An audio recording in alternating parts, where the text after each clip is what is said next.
Good morning friend, সবাই কেমন আছো? আশা করি সবাই খুব ভালো আছো, সুস্থ আছো আর মজাতে আছো, কারণ সামনে পুজো। আমার আজকের ভিডিওটা যে যেখান থেকে দেখছো তোমাদের সবাইকে এমজি ফ্যামিলিতে অনেক ভালোবাসা জানিয়ে আজকে ব্লগটা আমি এখন থেকে শুরু করছি। এখন বাজে সকাল 10টা আর সকালের পাঠ আমার মোটামুটি শেষ হয়ে গেছে, কারণ সকালবেলা এত ব্যস্ত থাকি, সবাই বেরোনোর তাড়া থাকে, তো সকালবেলার পাঠটা আজকে একদম চুকিয়ে তারপরে ভিডিওটা শুরু করছি। এইবারে আস্তে আস্তে ঘরের কাজকর্ম সব করব। আর আজকে আর বাড়তি কাজটা কিছু করব না, আজকের দিনটা স্টপ দিচ্ছি। কারণ কি বলতো, আজকের দিনটা স্টপ দিচ্ছি। আর এমনিতেও এখানে পর্দা ঠর্দাগুলো দেখো জানলা লাগানো হয়নি, এগুলো লাগাতে হবে। আর তারপরে আজকে একটা জায়গায় যাওয়ার কথা আছে। তো তোমরা ব্লগটা দেখতে থাকো, আশা করছি তোমাদের ভালো লাগবে। কোথায় যাব সেটাও জানতে পারবে। জানতে ইচ্ছা করছে না? তো জানতে ইচ্ছা যদি করে তাহলে ব্লগটা দেখো। তো তোমরা আমার যারা ব্লগটা দেখো, তো তোমাদেরকে আর কি বলবো, আমার বুক ভরা আন্তরিক ভালোবাসা। আজকে হলো তোমার কী বার? আজকে হলো তোমার সোমবার। আজকে হলো সোমবার, সামনে তো পুজোর আর বেশি দিন কিন্তু বাকি নেই। চলো বিছানা আমাদেরটা তুলে নিই। এই বিছানাটা তোলা হয়নি, এই ঘরের বিছানাটা। আর ঘরেরগুলো মোটামুটি বিছানা তোলা টোলা সব হয়ে গেছে। এখন এই ঘরের বিছানাটা তুলবো, ঘর বাড়ি মুছবো, স্নান করে আসবো। আজকে মাথাটা না একটু শ্যাম্পু দেবো। কালকে রবিবার ছিল, কালকে আমার দেওয়ার কথা ছিল, কিন্তু কালকে এত দেরি হয়ে গেল, একটু বসে নিই। এত পরিমাণে দেরি হয়ে গেল কালকে কাজ করতে করতে, যে মাথায় আর শ্যাম্পু করতে পারলাম না। 3টে বেজে গেছে স্নান করতে। আর আমি স্নান করে না বেরোনোর যদি না বেরোই তাহলে ভোর বাবা বাড়ি এসে যাবে, আবার স্নান করে খেতে দিতে হবে। তো তার জন্যে আমার কালকে 3টে বেজে গেছে। আমিও স্নান করে বেরিয়েছে, ভোর বাবা এসছে, তখন আর ইচ্ছা করলো না মাথায় শ্যাম্পু দিতে। আজকে সোমবার, আজকে ভোর দাদার জন্মবার, কিন্তু আজকে আমাকে দিতেই হবে, আমি মাথাটা রাখতে পারছি না। আর তারপরে শ্যাম্পু করব বলে আগের দিন তেল দিয়েছিলাম, যেহেতু তেল দেওয়া অভ্যাস না, মাথাটা মনে হচ্ছে একটা ভার হয়ে রয়েছে, জানো তো। ওইগুলো কথা। আর চলো বিছানাটা গুছিয়ে নেই। সমস্ত কিছু দেখো বিছানার উপরেই এরা রাখবে। আর এত জায়গা, তাও এদের আর হয় না। কি বলবো বলো তো, আসলে কি বলো তো, ওরা ভাবে কি আমরা তো আছি গোছানোর জন্য, সারাদিন আমাদের আর কাজ কি। সকালের কাজকর্ম সব সারলাম আর সেরে তারপরে রান্না বসিয়ে দিয়েছি। আজকে নিয়ে এসছে আমার প্রিয় ভোলা মাছ। ভোলা মাছের ঝাল করবো, আর এখানে একটা নিরামিষ তরকারি হচ্ছে, আর লাল শাক ভাজা করব। তো এখন বেলা বাজে হলো 1:34। তুমি দেখো স্নান হয়ে গেছে, শ্যাম্পু করব বলেছিলাম, শ্যাম্পুটা করেছি আর রান্না বাড়া করে রেখে তাই স্নান করতে গেছিলাম। আর এখন বসে এই যে মাথা ব্যথাগুলো আঁচড়াবো, গায়েটা একটু ভেজলিন মাখবো। আর আমি তো 12 মাসই ভেজলিন মাখি। কারণ কী বলতো, গরমকালে না আমি দেখলাম একটা জিনিস, ভেজলিন মানে গায়ে বডি লোশন মাখলে, মানে ভেজলিন বডি লোশন আর কি, যে কোনো বডি লোশন যে যেটা মাখলে কি একটা ঘামাচিও ওঠে না। তো শীতকাল থেকে এই পর্যন্ত এই বড়টাতেই হয়ে গেল, সেই শীতকালে আনা হয়েছিল, তো আর নেই, শেষ কমপ্লিট। তো একটা আনা হয়েছে, এই যে ছোটোটা দেখো, বড়টা পেলাম না, কারণ শীতটা না পড়া পর্যন্ত মনে হয় যে বড়টা উঠবে না, তো যেটা মাখতে লাগি তারপর বড়টা আনা যাবে। তো চলো মাথা ব্যথাগুলো আশ্রয়, সিঁদুর টিঁদুরগুলো পরি, তারপরে তোমার খাওয়া দাওয়া করে তারপর বেরোতে হবে। হ্যালো ফ্রেন্ডস, শুভ সন্ধ্যা। তো আমরা এখন দেখো কী বলেন না, ও দুপুরবেলা খাওয়া দাওয়া করে শুয়ে একটু বিশ্রাম করলাম, করে ঠরে সব গুছিয়ে গাছিয়ে রেখে এখন বেরোচ্ছি। সবাইকে শুভ সন্ধ্যা। এখন বাজে হলো 5:48। এই যে ভোয়ার আমি দুজনে যাচ্ছি, চলো।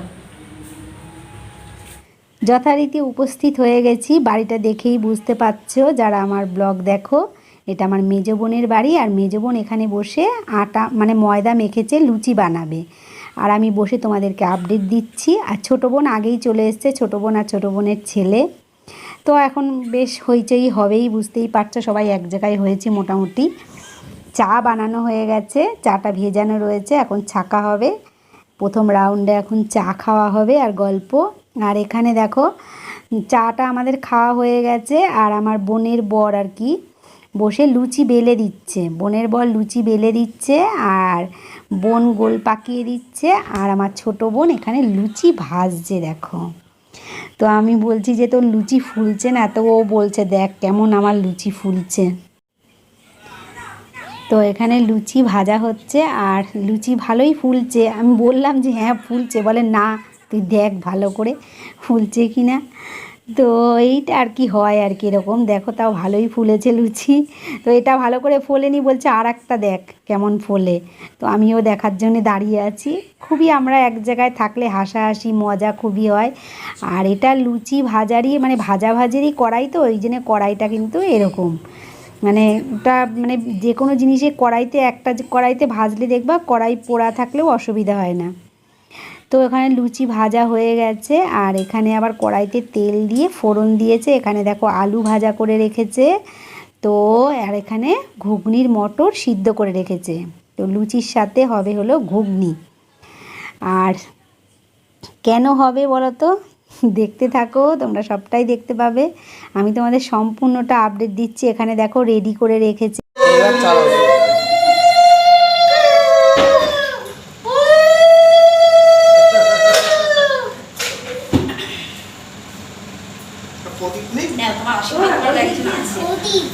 মামার বয়স 52 থেকে 25 হয়ে গেল। 72 তাহলে 27। আরে সবে 12। মোমবাতি গুলো লেবাও। বাউ কি happy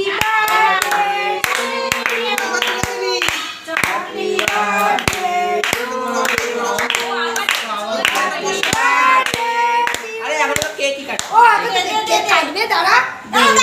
happy birthday, happy birthday,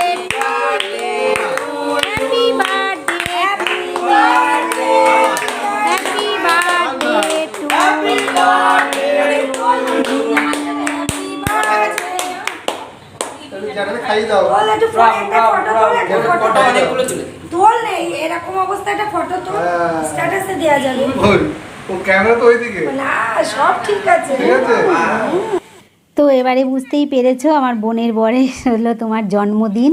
তো আমরা সবাই মিলে পালন করি জন্মদিনটা, খুব ভালো লাগে আমাদের। আর যার জন্মদিন পালন করি তারও নিশ্চয়ই খুব ভালো লাগে। আর আগে তো আমাদের শাশুড়ি মারা তো ছেলেপিলে জন্মদিন মানে ছেলেটেলেদের জন্মদিন ততটা আমাদের শাশুড়ি মাদের আমলে ছিল না। তো এখন ওদের আমরা নতুন করে করি, খুবই ভালো লাগে। এখন যেটা হওয়ার আর কি, সবাই কেক খাওয়াখাই হচ্ছে। তো এখন মানে কি বলো তো, একটা জন্মদিনটা কিন্তু একটা মানে কি বলবো যে সবাই করে, সবাই সবার জন্মদিন করে। এটা কিন্তু খুব একটা ভালো জিনিস বলো, আমাদের জীবনে কিন্তু এটা একটা নতুন করে আনন্দ। কারণ সেই ছোটোবেলায় হয়তো আমার মারা কোনোদিন করেছে কিনা জানি না, আমাদের তো মনে পড়ে না। কিন্তু এই যে বড় হওয়ার পরে, বিয়ে হওয়ার পরে মানে আমাদের বাড়ির সবাই সবার জন্মদিন করে, এটা যে এত ভালো লাগে। এটা কিন্তু আমাদের মানে পরের যে জেনারেশন মানে আমাদের ছেলেপিলেরা এটা কিন্তু শুরু করেছে, জানো তো। ওদের জন্মদিন যেহেতু আমরা করি সেহেতু ওরাই কিন্তু এটা শুরু করেছে। এটা আমাদের জীবনের কিন্তু একটা বড় পাওনা। মানে কি বলবো, আমাদের কথা বলছি। এবারে আমাদের মতন যারা আছে তাদের জন্মদিন হয়তো অনেক তাদের মারা পালন করেছে, জানি না আমি, সরি। কিন্তু আমাদের জীবনে এটা বিশাল একটা পাওনা যে আমাদের ছেলে মেয়েরা আমাদের জন্মদিন পালন করছে। তো যাই হোক, জীবনে হাসি দুঃখ কান্না সব কিছুর মধ্যে দিয়েও একটু আনন্দ কিন্তু আমাদের জীবনে আছে। আর এখানে দেখো খেতে দিয়েছে 5 রকমের ভাজা, মাছ, চিংড়ি মাছ, ডাল, পায়েস। তো চলো, আর ও গিফটগুলো দেখাচ্ছে কী কী গিফট পেয়েছে আর কি। খুব খুশি, দেখেই তো তোমরা বুঝতে পারছো। মানে কি বলবো, আর সারা মানে বছরের ক্লান্তিটাই একদিনেই আমার মনে হয় অনেকটা কমে যায়, বেঁচে থাকার অনেকটা আনন্দ পাওয়া যায়। আর এইটুকুই তো জীবনে পাও না, আর কি বলো, সব কিছুই তো পড়ে থাকবে, শুধু এই আনন্দটুকু নিয়েই আমাদের চলে যেতে হবে, আর আনন্দটুকু নিয়েই আমাদের বাঁচতে হবে। এটা হলো ওর ভাইয়ের মেয়ে, মানে আমার বোনের জায়ের মেয়ে। তো এবারে ওই যে ও গিফট দিয়েছে, দেখতে পাচ্ছ কুরকুরার প্যাকেট। মানে কি বলবো, এত ভালো লাগছে। কেউ কুরকুরার প্যাকেট দিচ্ছে, কেউ চকলেটের প্যাকেট দিচ্ছে, কেউ মোবাইলের খাপ দিচ্ছে, মানে মোবাইলের যে কভার আর কি, খাপ না সরি। তো ওকে বললাম যে অল্প একটু খাও, তোমার জন্য গুছিয়ে রেখেছে। আসলে ও তো অফিস থেকে এসছেই সন্ধেবেলা, তো তাও দুপুরবেলা তো আর খাওয়াতে পারিনি। তো সেই খাওয়াটা এখন বললাম অল্প একটু খাও, তারপরে পরে আবার যা করো ওখানে একটু মুখে দিতে হয়, সামনে বেড়ে দিয়েছে। আর এখানটা দেখো ঘুগনিটা হয়ে গেছে একদম পুরো রেডি, এইবারে সবাইকে খেতে দেওয়া হবে। তো তো ভীষণই আনন্দ করছি আমরা, ভীষণই, সব কিছু তো আর তুলে ধরা যাচ্ছে না। তো তোমরা দেখে নিশ্চয়ই আইডিয়া করতে পারছো যে কতটা আনন্দ আমরা করছি। তো এখানে খেতে বসে গেছে দেখো, বাইরের কোনো লোকজন নেমন্তন্ন করিনি, তবে নিজেরাই তো অনেক, নিজেদের আনন্দটাই কিন্তু সব থেকে বেশি। সবসময় যে বাইরের লোক বললেই যে বেশি আনন্দ হবে এটা কিন্তু নয়। তো ভোর মেসোর জন্মদিনে ভীষণ মজা করলাম, মজা টজা করে আমরা এখন বাড়ি চলে এসেছি। আর ভোর মাসিও বাড়িতে চলে গেছে, আমাদের আগেই ও চলে গেছে। তো আমরা এখন আসলাম, এখন বাজে হলো 10টা। আর ভোর বাবার জন্য এই যে খাবার সব দিয়ে দিয়েছে, ঘুগনি, পায়েস আর এখানে রুটি।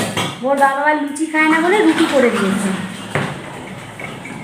ভোর দাদাও গেছিলো, আমরা সবাই রাত্রে খাওয়া দাওয়া সেরে একদম চলে এসেছি। ওই যে ভোর দাদা নিচে আসছে। চলো এখন জামা কাপড়গুলো চেঞ্জ করে গরম লাগছে, ভীষণ গরম লাগছে। যেই বৃষ্টিটা বন্ধ হয়ে গিয়ে গরমটা আবার কি পরিমাণে পড়েছে বলতো, ফ্যান না চালালে আর পারা যাচ্ছে না।